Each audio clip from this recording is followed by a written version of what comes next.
Je vais passer la parole aux personnes qui vont conclure cette journée.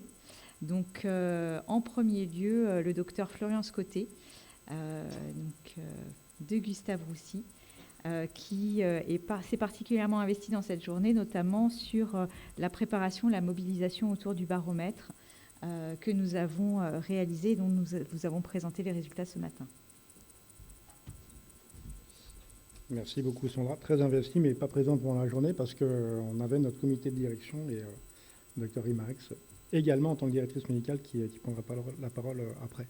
Un grand bravo pour cette journée d'abord et puis pour le baromètre qui a porté plein d'informations et qui génère du même coup beaucoup d'idées qui vont être très intéressantes pour la suite. Deux chiffres que j'aimerais retenir. Le premier chiffre, l'absence d'aide proposée, 85% des situations. Deuxième chiffre, c'est l'impact, la prise de dessus du cancer sur la relation entre l'aidant et le patient. Non, à 61%. Ce qui met en valeur le courage, ce qui met en valeur l'engagement, mais ce qui met en valeur également l'importance pour nous de travailler sur le rôle de l'aidant, sur la reconnaissance de cet aidant. Et à travers ce travail, tout ce qui a été déroulé là, on pourrait retrouver un petit peu l'ambiance des États généraux du cancer il y a un peu plus de 20 ans maintenant, on va dire, 24 ans, ouais. Avec, la notion d'identification, identifier les dents. Et puis aller plus loin dans l'identification, identifier les besoins. C'est exactement ce qui vient d'être présenté ici. Et cette notion de consultation aidant, alors on a du mal à assurer toutes les consultations pour les patients, mais peut-être qu'effectivement, prendre un temps spécifique, un temps particulier pour les aidants, qui soit distinct de cette consultation conjointe qu'on a entre le professionnel, les professionnels, le patient et son proche aidant est intéressant. L'équipe mobile de répit, une idée qui effectivement est très intéressante. Tu l'as souligné, Mario, et voir son développement. Et puis la notion de formation de l'aidant, formation également du professionnel. On doit former tout le monde, on doit prendre conscience de tout. Pour ça, il faut du temps, il faut des agréments, il faut des reconnaissances. Et un véritable travail militant à mener. Et ce qui a été mené aujourd'hui par l'équipe de Gilbert Lenoir et notamment Sandra, avec toutes les personnes qui ont participé à cette journée, montre bien l'investissement potentiel, possible qu'il y a pour avancer. Sur Gustave Roussy, on reconnaît parfaitement l'importance de Cancer Contribution qui a été intégré au travail du collectif Expérience Patient depuis quasiment sa création. Et je laisserai Françoise Rimarex prendre la parole sur le sujet de Gustave Roussy. Je voulais rappeler qu'un rapport sera fait de cette journée, reprenant, au-delà de cette synthèse extrêmement courte, les différents éléments qui ont été abordés, notamment cette notion du baromètre sur les aidants, et une publication qui est prévue horizon septembre, sans problème. Je viens de mettre une pression, je viens de nous automettre une pression, en tout cas une publication à venir. Un grand bravo, Sandra, pour la réalisation de cette journée, de ce baromètre qui était compliqué, mais qui a tenu grâce à énormément de volonté de ta part. Un grand bravo et un grand merci à Gilbert pour mener le combat de Cancer de Contribution qui dépasse la question des proches aidants, mais là, aujourd'hui, c'est la véritable question de la proximologie qui est à mettre en premier lieu. Donc bravo à Cancer Contribution, et je passe la parole à Françoise Rimarex, qui est notre directrice médicale. Bonjour à tous. D'abord, avant d'être directrice médicale, je suis chirurgien sénologue, donc effectivement confrontée à des patientes et des aidants en souffrance. Et c'est donc un élément qu'on prend en considération. Alors vous dire d'abord que nous sommes très honorés, Gustave Roussy, d'avoir reçu Cancer Contribution. Pour nous, c'est très très important que cette manifestation se soit faite à Gustave Roussy. Et s'il doit y en avoir d'autres, eh bien vous pouvez compter sur nous vraiment, parce que c'est un sujet qui nous tient à cœur. Nous avons depuis longtemps, avec et grâce à Bernard Escudier et Dominique Valteau, mis en place des comités expérience patient, des comités patients aidants. Et on essaye maintenant d'intégrer justement les patients et les aidants dans les décisions qui sont prises au sein de l'institution et savoir notamment à quel moment on fait fausse route, parce qu'on n'a pas la science infuse et on peut très bien se tromper sur certaines directions. Et donc, on veut essayer qu'il y ait vraiment un dialogue pour que vous nous fassiez les retours de ce qui va et de ce qui ne va pas. Alors, un Français sur 10 est aidant, ça veut dire qu'il y a 5 millions d'aidants en France. Et il y a eu une grande enquête, comme vous le savez, de l'Observatoire sociétal du cancer qui a été fait avec l'aide de la Ligue et qui montre en fait effectivement que les aidants, plus des 2/3 d'aidants ont besoin d'être aidés. Et nous, Centre de cancer, Centre de lutte contre le cancer, Gustave Roussy, on peut vous aider sur plusieurs niveaux. D'abord au niveau de l'écoute et de la présence, c'est-à-dire que on peut mettre à disposition nos soins de support, nos oncopsychologues pour les aidants. Ensuite, la majorité aussi des aidants a besoin d'une aide sur le parcours de soins, parce que les parcours de soins, certes, ils sont bien définis, mais ils sont très complexes et ils sont de plus en plus complexes aujourd'hui. Et donc, dans l'organisation des rendez-vous, dans la gestion du dossier médical, du dossier administratif, dans la participation aux soins, on doit pouvoir être partenaire et vous aider dans vos besoins. Alors, on est malheureusement aujourd'hui face à une crise de la santé en France et je dois en parler parce que à Gustave Roussy et dans toute l'Île-de-France d'ailleurs, nous avons un manque d'infirmières et on voit bien que ce qu'on voudrait demande des hommes et des femmes et que malheureusement, on n'en a déjà pas assez pour soigner. Donc on va devoir prendre en compte ceci dans ce qu'on souhaite parce qu'on n'arrivera pas à tout réaliser. Et notamment, on est en train de changer nos organisations de soins parce que, vu la crise, on change les organisations en urgence. Mais ces organisations, elles vont changer et elles vont changer de manière pérenne, tout simplement parce que les métiers de la santé, notamment les infirmières, sont des métiers qui sont dévalorisés. Le Covid, ça a été simplement le détonateur, mais la crise sanitaire, la crise des vocations des infirmières, elle existe depuis longtemps, malheureusement.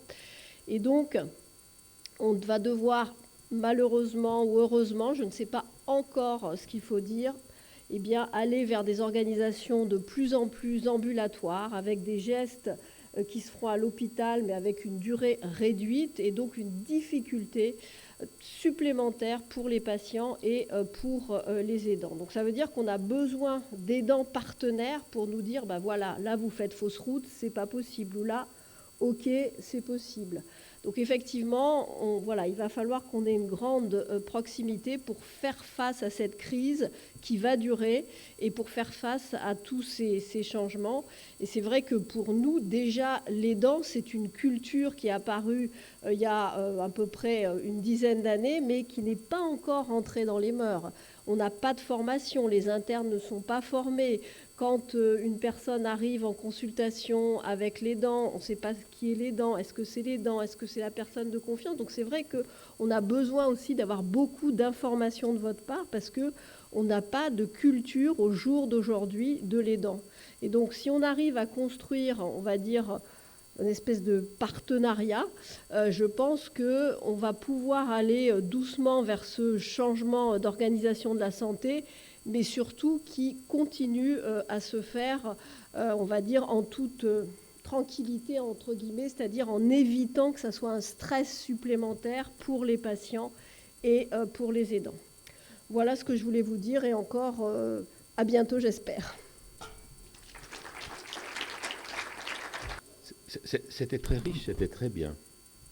Mais je l'ai déjà dit ce matin. Et ça veut dire que je suis de plus en plus convaincu que le type de réunion qu'on a faite aujourd'hui est très solide parce qu'on pose des questions importantes. Ces questions, elles viennent de loin, elles sont construites, c'est pas au hasard. Florian a rappelé l'état généraux des malades. Il y a 24 ans, on abordait déjà ça. Alors, on ne parlait pas de l'aidant en cancérologie, non, pas du tout. On était dans l'annonce, mais pas dans les temps. Et puis, on faisait remonter les attentes des patients, mais on n'avait pas d'outils pour transformer après. Alors, les attentes, soit il y avait voilà, je me souviens, la Ligue ou d'autres associations avec la dynamique qu'il y avait sur les activistes du sida qui permettaient de monter au créneau. Et puis, il y a eu la loi Kouchner. Et donc, la loi Kouchner, 20 ans, démocratie en santé. Eh bien, ce qu'on vient de faire aujourd'hui, c'est de la démocratie en santé, mais alors, plus haut niveau. Hein. C'est exactement ça. On met ensemble des informations qui remontent des patients, de leurs proches, des professionnels à tous les niveaux. Et qu'est-ce que j'entends aujourd'hui? Françoise, responsable médicale du plus gros centre de lutte contre le cancer. Merci pour ce que vous nous apportez. Collectivement, je vous redis ce merci. Nous pouvons apporter quelque chose pour faire évoluer les pratiques. Et c'est ça, la loi Kouchner. Hein. La démocratie en santé et notre association a été créée pour dire, on n'est pas simplement en train de dire, ça va pas, il faut changer, il faut plus d'argent. Non, on se met autour de la table et on regarde comment on peut faire évoluer les choses par de la formation, par de l'éducation, par la meilleure compréhension, par l'intervention d'autres acteurs qui n'existent pas encore. Donc, journée utile. Alors, aussi bien Florian que Françoise, et toi aussi, tu as bien dit l'évolution vers l'ambulatoire. Je vous rappelle, hein, le grand programme que nous avons fait avec l'ensemble des propositions et le cahier de Canceradom, on veut le décliner maintenant. Nous venons de signer, Cancer Contribution, une convention avec Unicancer pour faire en sorte que sur le modèle de ce que fait par exemple Fadila en Rhône-Alpes, chaque région, chaque centre de lutte contre le cancer, ou CHU, ou réseau de soins, essaie de dire comment on peut contribuer à la fois en mettant en œuvre et en faisant de la recherche-action, recherche-développement. Donc on vient de signer une convention. Je vous assure que si on a signé une convention, vous me connaissez, il faudra faire des choses derrière. Donc on va signer une convention. La Ligue, par la voix de son président, a dit que ce projet l'intéressait. La Ligue était à l'origine de la création de Cancer Contribution, parce que le principe de la démocratie en santé l'intéressait. Donc, je pense qu'on est sur la bonne voie. On est peu nombreux encore, mais on est un noyau très solide, parce qu'on est très divers, très complémentaires, très d'horizons différents, d'âges différents, professionnels, non professionnels. Et je pense que ça, c'est très bien. Alors, on va peut-être aller boire, je ne sais pas, il y a peut-être un jus d'orange ou un café, mais moi, je ne vais pas vous laisser partir sans vous faire des propositions. Alors, j'ai entendu Françoise, on peut venir quand on veut. Bon, donc, est-ce que le 28 mars, c'est un mardi, l'année prochaine, je propose, on ne va pas laisser ce sujet-là comme ça. Donc, nous referons le colloque face au cancer, agir ensemble. Si vous me dites qu'il ne faut pas parler des aidants, parce que tout est réglé pour les aidants, on le fera sur un autre sujet.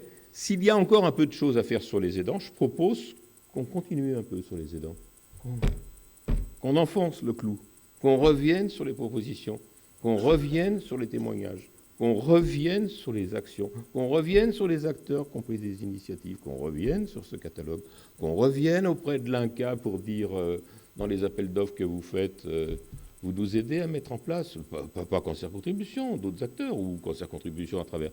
Bon, donc, le 28 mars, enfin, à moins qu'on change, je propose que le deuxième colloque face au cancer, agir ensemble, pour probablement les aidants, alors on pourra peut-être orienter, ce qui n'empêchera pas ensuite de faire d'autres actions sur l'ambulatoire. Et dans le même temps, nous ferons en sorte de solliciter les partenaires, et en particulier les plus gros, pour que ce qu'on met en place aujourd'hui soit juste que le démarrage, enfin pas que, hein, soit le démarrage d'une action concrète. Alors, ça s'appuie, ce n'est pas le démarrage d'une action, hein, Canceradom, ça a été fait, les groupes de travail sur les aidants et les autres acteurs sur les aidants, c'est pas que nous. Mais je pense qu'on fait œuvre utile par le travail qu'on a fait aujourd'hui.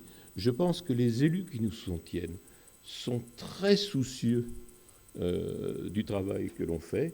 Les problématiques de santé sont présentées de façon très différente actuellement. Vous le voyez bien, c'est la crise, c'est le Covid, mais voilà, le problème de santé, c'est pas simplement les nouveaux médicaments, c'est pouvoir mettre en œuvre une politique plus proche pour les malades, avec des systèmes qui sont en train d'évoluer en permanence. Donc, je voulais vous remercier, c'était très riche, ça conduit à des tas de propositions, donc moi je suis très satisfait. Et puis, entre maintenant et le 28, vous voyez qu'il y a du travail à faire, parce que tout ça, il faut le mettre en œuvre. J'ai entendu que Laurent veut absolument que le papier soit écrit pour le mois de juin, et ça sera fait. Donc c'est parfait. Tu vois ce qu'il a dit? Merci à tous.